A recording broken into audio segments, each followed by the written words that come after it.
You're walking through a supermarket surrounded by thousands of items, and you never once stop to wonder if that apple or that bag of baby spinach is going to kill you.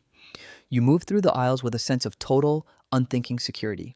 You trust the barcodes, you trust the safety labels, you trust the invisible network of FDA regulations and supply chain audits that feel as permanent as the ground beneath your feet. To you, food is a birthright. It is a sterile, packaged commodity that has been stripped of its lethality. You live in an artificial pocket of safety, a 5-minute window in the 4 billion year history of life where eating is no longer a gamble with death. But if we were to strip away the fluorescent lights, the plastic wrapping, and the safety laws, you would find yourself standing before the green wall. Imagine stepping into a wild, untamed forest 50,000 years ago. To your modern eyes, it might look like a paradise, a lush, vibrant garden of possibilities. But to your ancestors, this was not a garden. It was a high-stakes chemical minefield. Every leaf, every berry, and every tuber you see is a biological actor in a planetary scale war. You are hungry, your children are crying, and you are surrounded by green. But 99% of what you see is either completely indigestible or it is actively trying to kill you. We often make the mistake of thinking that plants want to be eaten, that they are passive providers for the animal kingdom. But evolution is not a charity. From the perspective of a plant, being eaten is a catastrophe. It is the destruction of their reproductive potential. It is the theft of their hard-earned nutrients. Over hundreds of millions of years, plants have developed a terrifyingly sophisticated arsenal of chemical weaponry to prevent exactly what you're trying to do. They have spent eons in the lab, synthesizing alkaloids that stop hearts, tannins that bind to your proteins and make them like leather, and cyanogenic glycosides that shut down your cellular respiration in minutes. This is the reality of the green wall. To an ancient human, nature was not motherly. It was a laboratory of phytotoxins. Every meal was a high-stakes chemical audit where a single bite of the wrong root could end a million-year-old bloodline. Think about the sheer impossibility of the task. There are roughly 400,000 species of plants on Earth. Some look nearly identical. One could be a life-saving source of starch, and its twin could contain enough poison to paralyze your lungs. There are no labels. There are no use-by dates. There is only the deceptively calm green silence of the wild. If you were to guess, you would die. If you were to simply follow your hunger, you would be erased from the fossil record within a week. And yet, you are here. You are the living, breathing result of 200,000 years of successful auditing. You are the survivor of the most lethal buffet in history. Your ancestors didn't just stumble upon safe food. They cracked the code of a poisonous planet. They figured out how to decipher the menu of the wild before the wild could decipher them. We call this the survival of the smartest. But it wasn't just about raw intelligence. It was about a multi-layered system of biological and social defense that turned the human body into a mass spectrometer. We developed a hardware of fear that lived in our tongues. We developed a software of survival that lived in our stories. We turned the very act of eating into a ritual of suspicion. In this documentary, we are going to deconstruct the green wall. We are going to look at the hardware of fear, the high-tech receptors on your tongue that act as a biological alarm system. We are going to explore the animal oracle and why watching what the birds eat is actually a death trap. We are going to walk through the social ledger, how your grandmother's stories were actually the world's first food safety regulations. And finally, we will confront the modern mirror. We will look at how we have traded the acute, sudden poison of the forest for the slow, chronic poison of the supermarket. We've neutralized the bitter, but in doing so, we may have broken the very alarm system that kept us alive for 250,000 years. The green wall is still there. We've just covered it in neon lights and sugar. But to understand why you are alive today, we have to go back to the moment where every bite was a question of existence. We have to go back to the first line of defense, the biological mass spectrometer hidden in your mouth. Open your mouth and look in a mirror. You'll see a muscular pink organ covered in tiny bumps. To you, your tongue is a tool for speech and a way to enjoy a steak or a piece of chocolate. But in the architecture of your survival, the tongue is something much more formidable. It is a biological mass spectrometer, a high-tech sensory laboratory sitting at the very entrance of your digestive tract. It is the final security checkpoint. Before a single molecule of the green wall is allowed to enter your bloodstream, it must pass an organoleptic audit that has been fine-tuned by 100 million years of mammalian death. The menu of the wild is written in a chemical language of two extremes, energy and poison. For an ancient human, the world was a constant search for calories, and calories usually taste like one thing: sweetness. When your tongue detects sugar, your brain releases a hit of dopamine. It's a biological green light. It says, this is safe, this is fuel, eat as much as you can. But nature is rarely that generous. For every sweet berry, there are 1,000 bitter leaves. And in the wild, bitter isn't just a flavor profile. Bitter is the sound of a biological alarm. Humans possess a specialized group of genetic instructions called the TAS2R gene family. These genes code for bitter receptors. While we only have a few ways to detect sweetness, we have roughly 25 different types of bitter receptors. Think about the imbalance of that hardware. Evolution didn't give you 25 ways to find food. It gave you 25 different ways to detect poison. This is because the green wall is incredibly creative in its lethality. Plants produce a vast array of compounds called alkaloids. These are the primary chemical weapons of the botanical world, things like strychnine, nicotine, and cyanide. To a plant, these are defensive shields. To you, they are neurotoxins that can seize your muscles or stop your heart. Your tongue is tuned to detect these alkaloids at concentrations so low, they would be invisible to any lab equipment we had 50 years ago. You can detect a single drop of poison in a gallon of water. Your mouth is a gatekeeper that is hardwired to say no. This explains a phenomenon that every parent in history has struggled with: why children hate vegetables. We call it picky eating, but in the context of the Ice Age, it was a life-saving protocol. Young children are in a state of evolutionary neophobia. Their bodies are small, and their livers are not yet fully developed. A dose of plant toxin that might give an adult a stomachache could kill a toddler in hours. When a 3-year-old screams because there is a piece of broccoli on their plate, they aren't being difficult. Their brain is receiving a red alert from their TAS2R receptors. Those green, slightly bitter leaves look exactly like the toxic nightshades or hemlock that their ancestors had to avoid. Children are biologically programmed to be suspicious of the green wall until their bodies are strong enough to handle the audit. They aren't rejecting dinner. They are trying to survive the afternoon. But the audit doesn't start with the tongue. It starts 6 inches higher, with the nose. Your sense of smell is the long-range radar of the food safety system. Before you ever put a piece of meat or a root into your mouth, your olfactory bulb is analyzing thousands of volatile organic compounds. We are evolved to be aversion experts. That's it, we are repelled by the smell of ammonia, which signals rotting meat, and the green leaf volatiles that signal high concentrations of tannins. This is also why the Maillard reaction, the smell of searing meat or roasting tubers, is so intoxicating. It isn't just a good smell, it is a chemical signal that the food has been through the alchemical flame. Fire denatures toxins. It breaks down complex starches. The smell of cooking is the smell of safety. It is the signal that the chemical weapons of the plant have been neutralized. However, as sophisticated as our hardware is, it is not foolproof. The green wall has evolved its own countermeasures. Some of the most lethal poisons in nature are silent killers. They have no scent, and they taste deceptively sweet. There are mushrooms like the Amanita phalloides, the death cap, which reportedly tastes quite pleasant but contains toxins that systematically dismantle your liver over the course of 3 days. Against these silent killers, the tongue is useless, the nose is blind. To survive a world of silent poisons, the ancient human needed more than just biology. They needed intelligence. They needed to move from reflex to research. A common myth suggests that we survive by simply watching the animals. We assume that if a bird or a monkey ate a berry, it was safe for us. It sounds logical. It sounds like a shortcut to survival. But in the next chapter, we are going to explore the animal oracle and find out why following a bird's diet is one of the fastest ways to end up in the fossil record. We're moving from the laboratory of the mouth to the labyrinth of the liver. We're going to find out why your biology is fundamentally different from the rest of the wild, and why that difference is both our greatest strength and our most lethal weakness. Imagine you are a hunter-gatherer standing on the edge of a sun-drenched meadow. Your stomach is a hollow, aching void, and your energy is flagging. You see a bush heavy with bright, translucent purple berries. They look succulent, but your internal mass spectrometer, your tongue, is hesitant.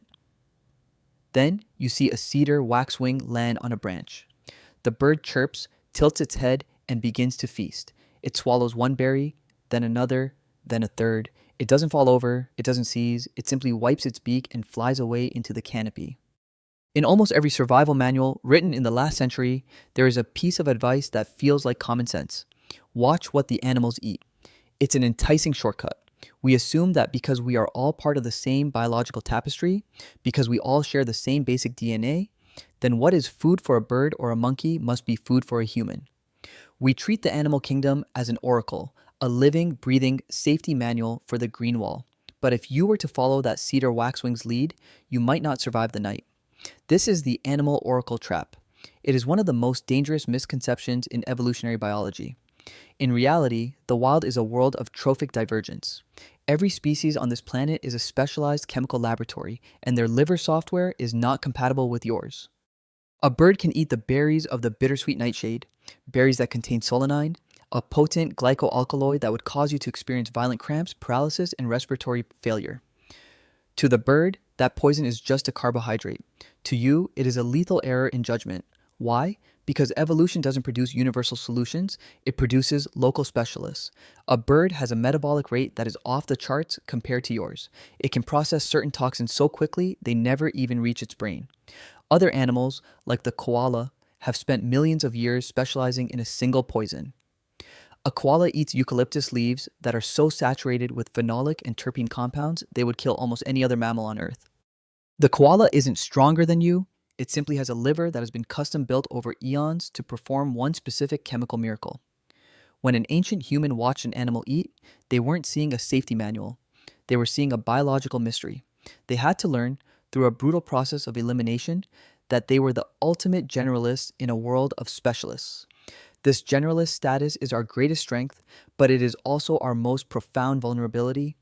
Because humans migrated, we didn't stay in one forest for a million years. We moved from the African savanna to the European tundra, from the Asian steppes to the American rainforest. We couldn't afford to specialize in one poison because we were always encountering new ones. We had to be the jack of all trades of the digestive world. This created a cognitive gap. Our bodies couldn't evolve new liver enzymes fast enough to keep up with our feet. Every time we crossed a mountain range, the green wall changed. The berries changed. The roots changed. The animals in the new valley were eating things that our bodies had never seen before. We were biological aliens in our own world. If we couldn't trust our tongues to catch every silent poison, and we couldn't trust the animal oracle to show us the way, how did we survive the migration? How did we keep the tribe from being wiped out by a single bad valley? The answer is that we stopped relying purely on our biology and started relying on our data.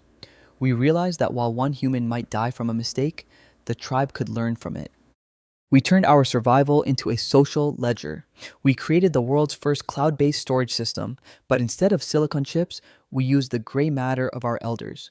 We're moving from the labyrinth of the liver to the library of the mind. In the next chapter, we are going to explore the grandmother hypothesis. We are going to find out why the most important tool for food safety wasn't a spear or a fire. It was a story. We're going to find out how we turned the taste of death into the wisdom of the ages. Your ancestors didn't just have to be smart, they had to be connected. Think about how much information you lose when your smartphone dies or when a hard drive crashes without a backup. You lose photos, contacts, the collective data of your digital life. Now, imagine a world where the data isn't a picture of your lunch, but the knowledge of which root in the forest will stop your heart and which one will cure a fever. In the Ice Age, a system crash didn't mean a lost afternoon. It meant the extinction of your family. For most animals, knowledge is vertical. It moves from parent to offspring through direct mimicry, and then it stops. If a clever crow discovers a new way to crack a nut, that knowledge might spread to its immediate neighbors. But it rarely survives across centuries or spans across continents. But humans developed something different.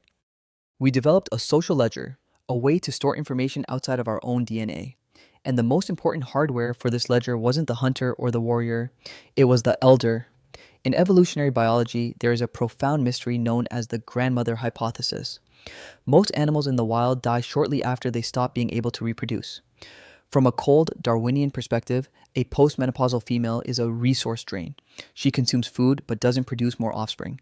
And yet, humans are the great anomaly. We are one of the only species on Earth where females live decades past their reproductive years. Why? Because a grandmother is a walking, breathing hard drive. She's a 60-year repository of botanical data. In a world where the green wall is constantly shifting, she is the one who remembers the great drought of 40 years ago. She knows that while the white tuber is safe in the spring, it becomes a lethal concentration of alkaloids after the first frost of autumn. She is the chief safety officer of the tribe. This is cultural ratcheting. Every time a member of the tribe made a mistake and ate the wrong leaf, the data was recorded, not in a lab report, but in a story. We mythologized our food safety. We didn't just say, don't eat the red berries on the north slope. We told a story about the spirit of the red eye that bites the throat of those who touch its fruit. We turned poison into taboo. A taboo is a biological law disguised as a religious one. It is a way to ensure that a 10-year-old child exploring the woods for the first time carries the 10,000-year-old trauma of the tribe's past mistakes. Taboos are the world's first FDA regulations. They allowed us to pre-audit the environment before we even stepped into it.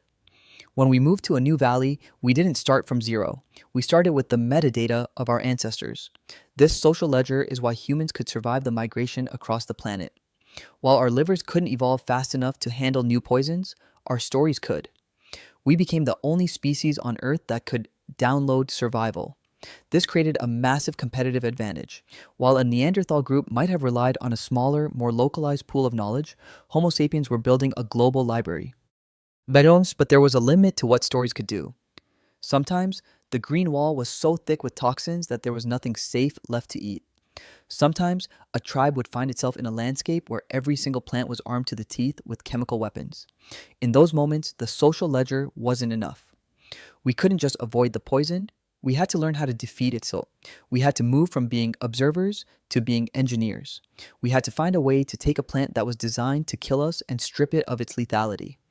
We had to develop a systematic, high-stakes protocol for testing the unknown.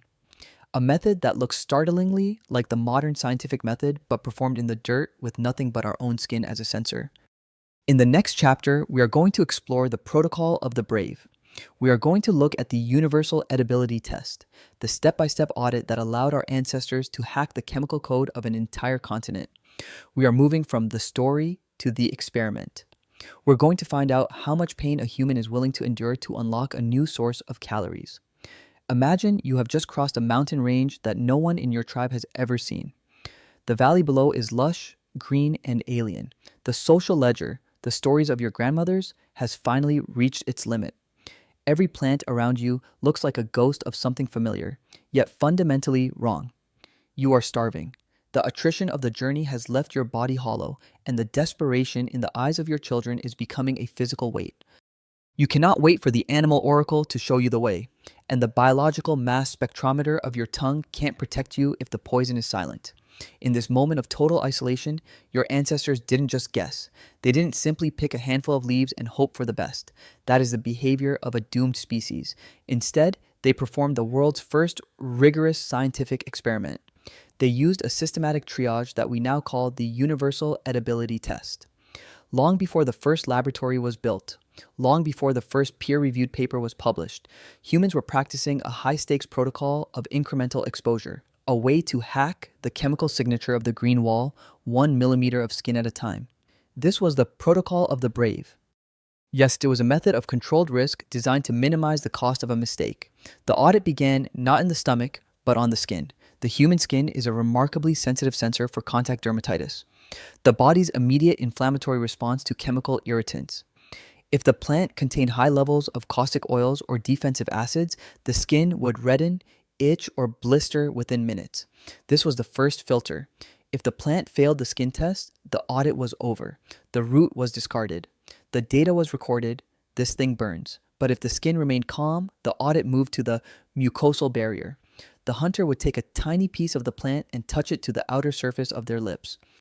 Your lips are some of the most nerve-dense tissue on your body, specifically tuned to detect the burning sensation of alkaloids or the numbing effect of neurotoxins. If the lips began to tingle or swell, the plant was toxic. Next came the tongue. A tiny sliver, no larger than a grain of sand, was placed on the tip of the tongue for 15 minutes. This was the hardware check of the TAS2R receptors we discussed. If the tongue remained silent, the sliver was chewed, but not swallowed. They were looking for the chemical alarm, that sharp, metallic, or acrid punch that signals the presence of lethal molecules. Finally, if the plant passed every sensory check, they took the leap of the small dose. They swallowed a single mouthful and waited, not for 10 minutes, but for 8 hours.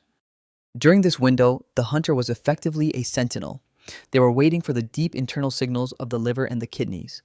If they experienced nausea, dizziness, or blurred vision, the plant was marked as the enemy. But if they woke up the next morning feeling the first flicker of energy from the starch, they had done the unthinkable.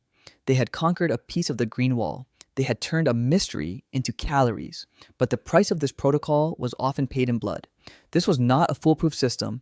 It was a system of minimized attrition. We know how easy it is for this system to fail, even for the most intelligent among us. In 1992, a young man named Christopher McCandless, the subject of the book and film Into the Wild, walked into the Alaskan wilderness to live off the land. He was intelligent, well-read, and deeply committed to his survival. But he made a fatal error in botanical auditing. He believed he was eating the seeds of the wild potato, a safe, nutritious staple, but he likely confused them with the wild sweet pea, or perhaps he ate seeds that had been contaminated with a specific mold. These seeds contained a potent neurotoxin called ODAP. The poison didn't kill him instantly. It was a slow audit. It caused a condition called lathyrism, which paralyzed his legs and made it impossible for him to forage. In the middle of a forest of green, he starved to death because he missed a single chemical detail. The McCandless tragedy is a haunting reminder of why our ancestors were so obsessed with processing. They eventually realized that the universal edibility test was only the beginning. Sometimes, a plant was too toxic to eat raw, but it contained a treasure trove of energy if you could find a way to disarm it. They realized that they didn't have to be victims of the green wall's chemistry. They could become chemists themselves. They found a way to use the most powerful force in nature to perform a planetary scale bypass of plant defense systems. In the next chapter, we are going to look at the alchemical flame. We are going to explore how fire didn't just cook our food, it acted as a secondary stomach, an external organ that performed the audit for us, turning lethal poisons into life-saving energy. We are moving from testing to transformation. Take a raw potato from your kitchen and try to eat it like an apple. It's a miserable experience. It is hard, it is unpleasantly starchy, and it has a bitter, earthy bite that tells your TAS2R receptors that something is wrong. If you were to eat enough of them raw, especially if they had the slight green tint of solanine, you would end up violently ill. But take that same potato and place it in the embers of a fire for 30 minutes. The skin chars, the interior softens into a creamy, sweet mash, and the bitterness vanishes. In that half hour, you haven't just cooked a vegetable. You have performed a feat of high-level chemical engineering. You have used the alchemical flame to perform a planetary scale bypass of a plant's defense systems. For most of our history, we were prisoners of our own biology. We were limited by the strength of our jaws and the enzymes in our livers. But about 2 million years ago, a radical new technology began to appear in the archaeological record: the hearth. This was the moment Homo erectus did the unthinkable. They took the terrifying, destructive force of the wildfire and brought it into the center of the camp. And in doing so, they didn't just gain a way to stay warm, they gained an external digestive organ. To understand why fire changed the green wall forever, you have to look at the chemistry of a toxin. Most plant poisons, the alkaloids, the lectins, the cyanide-releasing glycosides, are complex proteins or organic molecules. They are folded into specific, intricate shapes that allow them to lock onto your receptors and shut down your cells. They are like jagged chemical keys. But heat is the ultimate unfolder.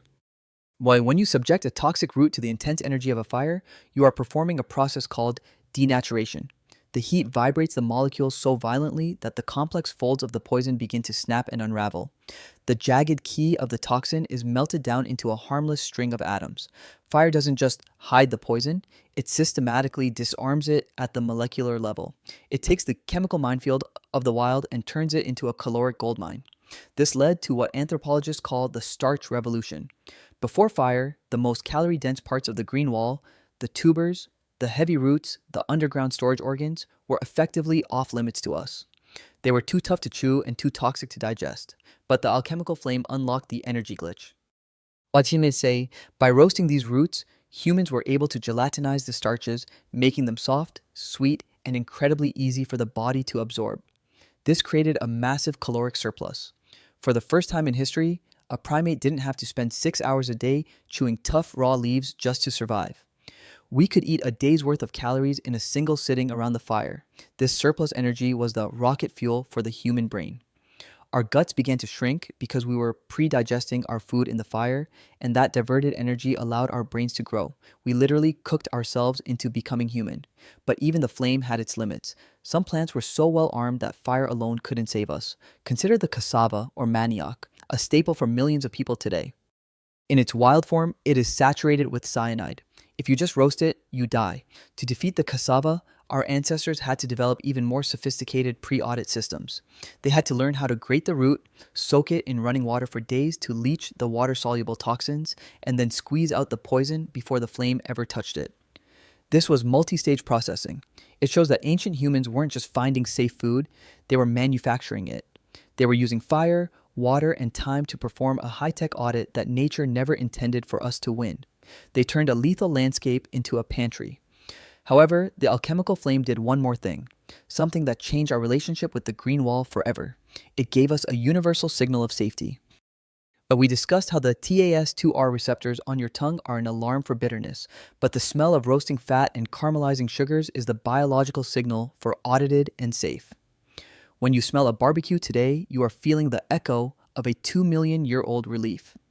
That scent is the chemical confirmation that the green wall has been defeated. It is the signal that the laboratory work is done, and the chemical war has been won for another day. But as we moved from the alchemical flame to the industrial factory, we did something dangerous. We didn't just disarm the poisons. We started to hide them. We found ways to use chemistry not to make food safe, but to make it irresistible. We took the hardware of fear, our ability to detect bitterness, and we learned how to mute it. In the next chapter, we are going to explore the invisible shields. We are going to look at how we use bacteria and minerals, fermentation and clay to perform a secondary audit on the green wall. We're going to find out how we turned rot into nutrition and dirt into a shield. We're moving from the fire to the filter. If you've ever watched a toddler in a playground, you've likely seen them do something that makes every modern parent cringe. They pick up a handful of dirt and put it in their mouth. We call it pica, and we treat it as a behavioral quirk or a sign of a mineral deficiency. But if you were to look back through the deep time of our species, you would find that eating the earth wasn't a mistake. It was one of our most sophisticated invisible shields. It was a way to use the very planet beneath our feet to perform a secondary chemical audit on the toxins of the green wall. This is the science of geophagy. It sounds like a desperate act of starvation, but it is actually a masterpiece of adsorption chemistry.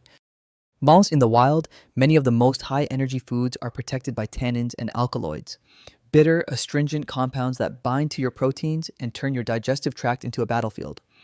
But certain types of clay, like kaolin or calcium montmorillonite, act as biological sponges. When an ancient human ate a handful of specific clay along with a meal of bitter acorns or wild tubers, they were deploying a chemical decoy. The toxins in the plants would bind to the clay particles instead of the lining of the human stomach. The poison was neutralized before it could ever enter the bloodstream. This wasn't just eating dirt, it was applied mineralogy. We see this behavior in mountain gorillas, in macaws, and in indigenous cultures across every continent. They knew that the green wall had a weakness. It could be trapped by the earth, but there was another shield, one even more mysterious and invisible than the clay. It was a shield made of sacrificial agents. Think about the smell of a forgotten container of milk in the back of your fridge, or the scent of a piece of meat that has sat out too long. To you, that smell is a warning of rot. It is a signal of decay and death. But for our ancestors, controlled rot, what we now call fermentation, was the world's first pre-auditing service. They used a massive army of microscopic pre-tasters to do the dangerous work for them. Fermentation is essentially a microbial war. When you place a toxic or raw food item into a controlled environment, whether it's a hole in the ground, a clay pot, or a basket of leaves, you are inviting millions of bacteria and fungi to a feast. These microbes possess a suite of enzymes that the human body simply does not have. They can break down the phytic acid in grains that blocks your minerals absorption. They can dismantle the cyanide in cassava. They can pre-digest the complex fibers that your stomach can't touch. If the bacteria survived and the food transformed into something tangy, sour, or effervescent, the audit was passed. The microbes had acted as a biological filter, stripping away the toxins and replacing them with B vitamins and probiotics. We used life to defeat the chemistry of death. We turned the green wall into a living pantry. This is why nearly every ancient culture on Earth has a deep, ritualized relationship with fermented foods, from the kimchi of Korea to the sourdough of Europe to the kombucha of Asia. These aren't just cultural dishes, they are the historical residue of our food safety system. They are the artifacts of a time when we realized that we didn't have to face the green wall alone. We could hire an army of invisible allies to perform the audit for us. Geophagy and fermentation allowed the human species to expand its menu to a staggering degree. We became the masters of the impossible. We found ways to eat the uneatable. We hacked the chemical code of the planet not just with fire and stone, but with minerals and microbes. We turned our bodies into the most adaptable digestive engines on Earth. But as we enter the modern era, we have to ask ourselves, what happened to the audit? We have moved into a world where the green wall has been replaced by the grocery aisle. When we no longer need clay to bind our toxins because we've bred the toxins out of our plants, we no longer need fermentation to pre-digest our grains because we've turned them into white flour. We've won the war against the poison of the wild. But in our final chapter, we are going to look at the aftertaste. We're going to find out if, by neutralizing the bitter, we've accidentally muted the very alarm system that kept us alive for 200,000 years. We're going to ask, are we eating the safest diet in history, or just the most deceptive one? The green wall was a minefield, but the modern supermarket might be something much more dangerous, a lullaby. You walk back into that supermarket from the first chapter, but the air feels different now. You look at the towers of produce, the rows of perfectly uniform carrots, the stacks of glossy, wax-coated apples, and the baskets of kale. To the average shopper, this is just food, but to you, it is a graveyard of chemical weapons. Every item in this building is a descendant of the green wall, but it has been systematically disarmed. We have spent the last 10,000 years performing a planetary-scale great taming. We didn't just learn how to audit the poison, we learned how to breed it out of existence. Consider the Brussels sprout. If you had tasted one 40 years ago, it would have been a bitter, sulfurous ordeal that triggered every TAS2R receptor in your mouth. But today, they are mild, almost sweet. This wasn't an accident. In the 1990s, Dutch scientists identified the specific glucosinolates, the bitter chemical defenses that made people hate the vegetable, and we simply crossbred them into silence. We have done this to almost everything we eat. We have muted the bitter and amplified the sweet. We have taken the biological alarm system that kept us alive for 200,000 years and we have turned down the volume until it is nothing but a faint background hum. In the wild, sweet was a rare miracle. It was the green light of evolution, a signal that you had found a precious, safe pocket of energy in a world of lethality. Because it was so rare, our brains developed a massive dopamine response to sugar. It was a reward for survival. But in the modern world, we have hacked that reward system. We have taken the sweet signal and we have detached it from safety. We are now living in a world of industrial deception. Big food companies understand the hardware of fear and the hardware of reward better than we do. They know that if they coat a processed chemical in enough sugar and salt, your TAS2R receptors will stay silent, even if the food is slowly dismantling your metabolic health. We've neutralized the acute, sudden poison of the cyanide root, only to replace it with the chronic, invisible poison of ultra-processed carbohydrates. The green wall used to kill us in an afternoon. The grocery aisle kills us over 40 years. This is the aftertaste of our success. We have become biologically bored. Our tongues, once the most sophisticated mass spectrometers on the planet, are now just receptors for flavor enhancers. Our noses, once the long-range radar for rotting meat and toxic alkaloids, are now overwhelmed by synthetic perfumes and artificial smoke flavorings. We have outsourced our survival to the state, the corporation, and the barcode. And in that outsourcing, we have lost the social ledger. The grandmother is no longer the library of botanical wisdom. She is a consumer in the same system as the toddler. We no longer know how to perform the protocol of the brave. If the supply chain were to snap tomorrow and you were forced back into the green wall, you would be a stranger in your own home. You wouldn't know the universal edibility test. You wouldn't know how to leach the tannins or disarm the starch. You would be a primate with a high-tech brain and a low-tech survival kit, standing before a minefield you can no longer read. This is the existential mirror. We have traded risk for certainty. We have traded the acute for the chronic. We are the safest humans who have ever lived, and yet we are the most disconnected from the reality of our own sustenance. We have won the war against the green wall. But in doing so, we have turned our own biology into a relic. We used to eat to not die. Now, we eat in a way that makes us slowly die. The alarm system is still there, buried in your TAS2R genes, but it's screaming into a vacuum.